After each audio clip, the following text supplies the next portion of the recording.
Bienvenue Stop Invest, la chaîne des tops d'investissement. Ici, on parle essentiellement d'entreprises de qualité. Actualité financière, info ou intox. Apprenez à faire le tri. Donc, on reste sur la même tendance que la vidéo précédente concernant les analystes. Et donc, ça nous permet ici d'aborder ici le sujet concernant les actualités financières. Parce que je pense également que parfois, on accorde trop d'importance à des informations qui n'en sont réellement pas.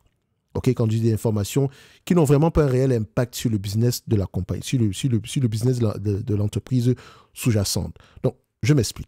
Donc, dans un monde où les notifications fusent et où les gros titres financiers se succèdent à un rythme effréné, il est facile de se sentir submergé. Chaque jour, les médias financiers nous bombardent d'informations. Une fusion par-ci, une rumeur de licenciement par-là, sans oublier les fluctuations quotidiennes des cours boursiers. Mais comment savoir ce qui mérite vraiment votre attention? Comment distinguer le bruit des nouvelles qui ont un réel impact sur votre investissement à long terme? Donc, je rappelle ici que le bruit, ce sont ces informations superficielles qui ne font que brouiller les pistes. Donc, la vérité, c'est que toutes les informations ne se valent pas, comme je le disais au début. Certaines font bouger les marchés de manière temporaire, sans raison valable, tandis que d'autres révèlent des changements profonds qui peuvent redessiner l'avenir d'une entreprise. Dans cette vidéo, nous allons vous aider à faire le tri, à comprendre ce qui compte vraiment et à transformer les fluctuations à court terme en opportunités plutôt qu'en source de stress. Donc, on y va. Alors, imaginez que vous êtes dans un café bondé. Tout le monde parle en même temps, mais seule une conversation à votre table vous intéresse ou bien vous concerne vraiment. Le reste, du bruit de fond. Les actualités financières fonctionnent un peu de la même manière. Le bruit, ce sont ces informations sensationnelles, mais souvent creuses, à savoir une déclaration choc d'un PDG, une rumeur de marché non confirmée ou encore une variation de cours sans explication claire.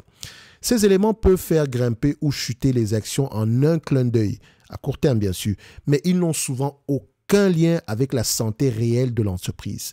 À l'inverse, les nouvelles pertinentes sont celles qui touchent aux fondations même d'une société. Ses avantages concurrentiels, comme une technologie unique, une marque forte et sa capacité à générer des flux de trésorerie sur le long terme. S'il y a un problème au niveau de ces deux éléments-là, là, ça nous intéresse. Par exemple, si une entreprise perd un brevet clé, comme par exemple au niveau le risque de perte de certains brevets au niveau de certaines pharmaceutiques ici, ou fait face à une nouvelle réglementation qui menace ses marges, c'est une info qui mérite votre attention. Quand on parle de nouvelle réglementation ou bien une réglementation qui peut menacer ses marges, je pense à Evolution AB, qui a des marges extraordinaires, mais du fait qu'elle exerce dans des marchés qui sont, entre parenthèses, pour le moment non régulés, le passage de la non-régulation vers la régulation peut avoir un impact sur les marges bénéficiaires. Et donc, ça crée un risque sur le prix de l'action à court terme. Mais pour le moment, ici, ça ne veut pas forcément dire que l'avènement ici de la réglementation entraînera des baisses au niveau des marges. En tout cas, c'est 50-50. Mais si vous regardez le prix de l'action évolution, ça semble intéressant. C'est l'une des raisons. C'est une raison pertinente ici. C'est une raison de stress. On va le dire comme ça. Donc, en revanche, un tweet provocateur ou une variation de cours sans contexte, probablement du bruit. Donc, les médias financiers, dans leur quête de clics et d'audience, ont tendance à amplifier ce bruit. C'est la raison pour laquelle je ne parle pas souvent de tarifs matin, midi, soir sur cette chaîne, parce que le président américain se réveille le matin, il impose des tarifs, et au coucher le soir, il les enlève. Donc, ça ne sert à rien d'en parler tous les jours. Si on le faisait ici, certes, ça ramène de l'audience parce que les mauvaises nouvelles font vendre. Je vous ai toujours dit, les mauvaises nouvelles ramènent de l'audience. Si vous faites des vidéos YouTube, parlez des mauvaises nouvelles. Si vous faites des vidéos financières sur YouTube, ou bien de bourse sur YouTube, ne parlez que des mauvaises nouvelles. Je vous assure que votre chaîne va croître très rapidement. C'est bizarre, mais c'est vrai. Vous aimez les mauvaises nouvelles au plus profond de vous-même. Parce que vous pensez qu'en écoutant les mauvaises nouvelles, vous pourrez mieux vous protéger. Or, parfois, ce sont des nouvelles qui semblent être mauvaises, mais qui n'ont vraiment pas d'impact réel à long terme sur une entreprise. OK? Par exemple, on parle souvent du fait que les politiques américaines ici veulent imposer des réductions ou bien des économies ou bien des restrictions au niveau ici de l'assurance santé aux États-Unis. C'est vrai, mais c'est vrai depuis plus d'une quinzaine d'années.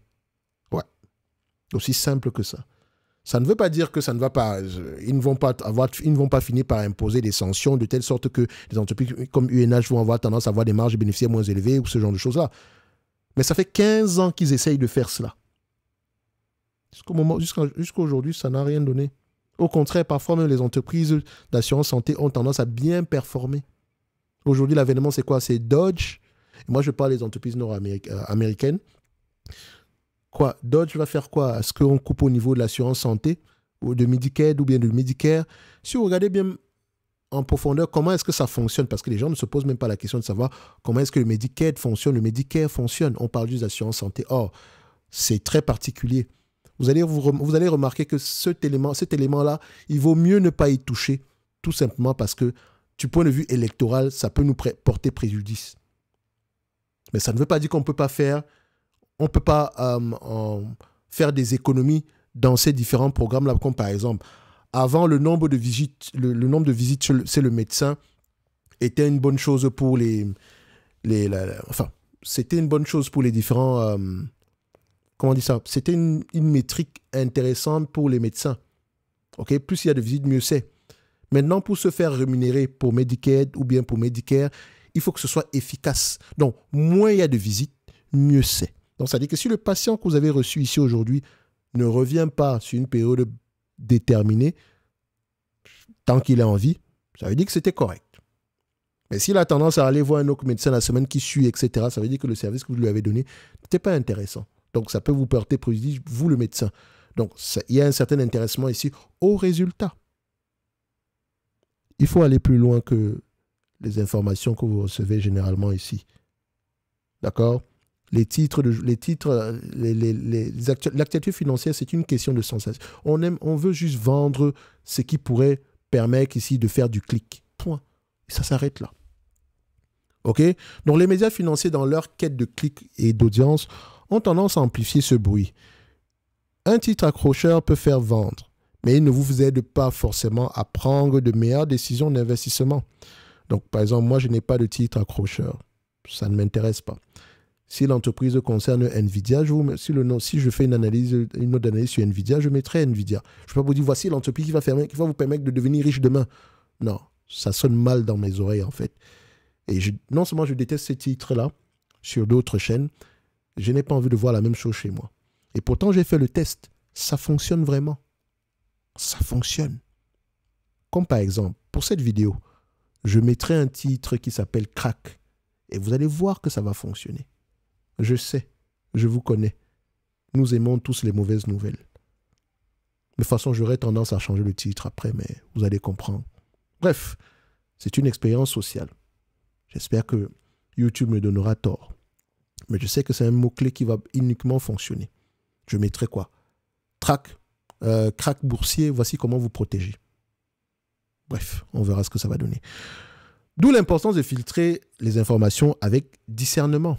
Alors, comment savoir si une information est pertinente? La clé est de vous poser une question simple. Cette nouvelle affecte-t-elle les avantages concurrentiels à long terme ou les flux de trésorerie de l'entreprise? Point barre. Si la réponse est non, il y a de fortes chances que ce soit du bruit. Donc, prenons quelques exemples concrets. Alors, si le nouveau dirigeant, prenons par exemple l'exemple d'un changement de PDG. Si le nouveau dirigeant a une vision radicalement différente qui pourrait transformer la stratégie de l'entreprise, c'est pertinent. Mais si c'est juste un jeu de chaises musicales sans impact clair, c'est du bruit. Concernant les rumeurs de fusion, une fusion peut redessiner le paysage concurrentiel et créer des synergies. Ou au contraire, diluer la valeur. Donc ça reste une information à creuser. Mais une rumeur sans fondement, si on vous dit il y a des rumeurs d'acquisition, machin, non, ça reste tant que ce sont des rumeurs, ce sont des rumeurs. Quand même on a annoncé une fusion ici, ça ne veut pas forcément dire que ça sera validé. Donc, si on parle ici de rumeurs sans fondement, c'est probablement du vent. Troisièmement, vous avez les innovations technologiques. Donc, si une entreprise lance un produit révolutionnaire qui pourrait lui donner un avantage décisif, comme par exemple les GPU d'NVIDIA, c'est une nouvelle majeure. Un simple rafraîchissement de gamme, bah, c'est moins impactant. OK? Donc, en vous concentrant sur ces aspects, vous éviterez de vous laisser distraire par des événements superficiels et pourrez mieux évaluer la véritable trajectoire d'une entreprise. Donc, les marchés sont parfois irrationnels, pour ne pas dire généralement irrationnels. OK?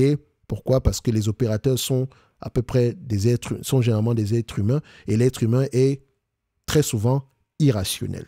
Donc, une info mineure peut déclencher une vente massive faisant chuter le cours d'une action solide sans raison, je dis bien sans raison valable. À l'inverse, une vague d'enthousiasme peut gonfler artificiellement la valorisation d'une entreprise. Hein? On l'a vu dernièrement avec tout ce qui concerne ici le quantum computing. Donc, c'est quoi? On appelle ça comment? L'informatique quantique. Ce genre de choses, ça ne rapporte pas d'argent pour le moment. OK? Donc, ça ne sert à rien de s'engouffrer dans cette brèche-là. On regarde, on observe. Et encore, il y a de grandes chances que les leaders de demain dans ce secteur d'activité soient déjà sous-évalués en date d'aujourd'hui et ont déjà des activités qui permettent ici de dégager des flux de trésorerie libres. Pourquoi aller acheter une entreprise IonQ parce qu'elle est leader ou bien elle a de bons produits? Non, il faut laisser ça. Et si vous avez l'habitude d'analyser les compagnies technologiques, l'avantage technologique ici n'est parfois pas un avantage durable. Ça dépend de beaucoup d'autres éléments derrière. En tout cas, faites le test par vous-même. Donc, ces mouvements à court terme ne sont pas toujours des signaux d'achat. Ils peuvent être des opportunités également en or. Enfin, excusez-moi. Ces mouvements à court terme ne sont pas toujours des signaux d'alarme. Ils peuvent également être des mouvements, être des opportunités à court terme. Donc, imaginez qu'une entreprise que vous suivez annonce des résultats trimestriels légèrement en deçà des attentes et que son action chute de 10% en une journée. Si vous avez fait vos devoirs, très important, et que vous savez que ces fondamentaux sont solides, cette baisse pourrait être une occasion d'acheter à prix réduit. À l'inverse, si une action s'envole sur une rumeur infondée, il pourrait être judicieux de prendre vos bénéfices avant que le marché ne corrige. Encore faut-il déterminer si la rumeur en question est infondée. Donc, la patience est votre allié, comme d'habitude. Donc, les fluctuations à court terme peuvent être déroutantes, mais si vous gardez le cap sur les fondamentaux, ce n'est que ça qui nous intéresse, vous pourrez les utiliser à votre avantage plutôt que de les subir. Donc, dans le tourbillon des actualités financières, il est facile de se laisser emporter par le bruit. Mais rappelez-vous, toutes les informations ne se valent pas. Pour investir avec conviction, concentrez-vous sur ce qui impacte vraiment la valeur à long terme d'une entreprise. Savoir ses avantages concurrentiels et sa capacité à générer des flux de trésorerie durables. Donc, voici quelques conseils pratiques pour naviguer dans ce paysage. Avant toute chose, on va prendre quelques secondes pour vous demander de vous abonner massivement à la Top Newsletter. Et pour ceux qui veulent aller plus loin, vous avez le service Top Premium ainsi que le pack du débutant. Merci pour tous ceux qui ont sauté le pas et bienvenue à tous ceux qui viennent de nous rejoindre. Donc, on continue. Alors, premièrement, filtrez les informations. Avant de réagir, demandez-vous si l'événement affecte les fondamentaux de l'entreprise. Est-ce que ça affecte les avantages concurrentiels? Parce que nous, on recherche essentiellement les entreprises qui ont des avantages concurrentiels ici. C'est ce qu'on appelle la qualité. OK? On essaie d'acheter la qualité à bon prix. Donc, est-ce que ça a un impact sur les avantages concurrentiels de la compagnie? Est-ce que ça a un impact sur les flux de trésorerie de la compagnie? Deuxièmement, restez patient. Ne vous laissez pas influencer par les mouvements de panique ou d'euphorie sur le marché, du marché. Pas parce que tout le monde achète une Nvidia qu'il faut acheter Nvidia. Hier, tout le monde achetait du nouveau Nordis. Aujourd'hui, personne n'en veut. Ne me posez pas la question. Pourquoi? Parce qu'en réalité, pas grand-chose n'a changé au sein de la compagnie. OK? Ce qui se passe en date d'aujourd'hui, c'est ce qui a tendance à se passer dans une compagnie qui vend des médicaments, dans une compagnie pharmaceutique. Troisième point, utilisez la volatilité à votre avantage. Rappelez-vous de la vidéo précédente. Crack égale opportunité.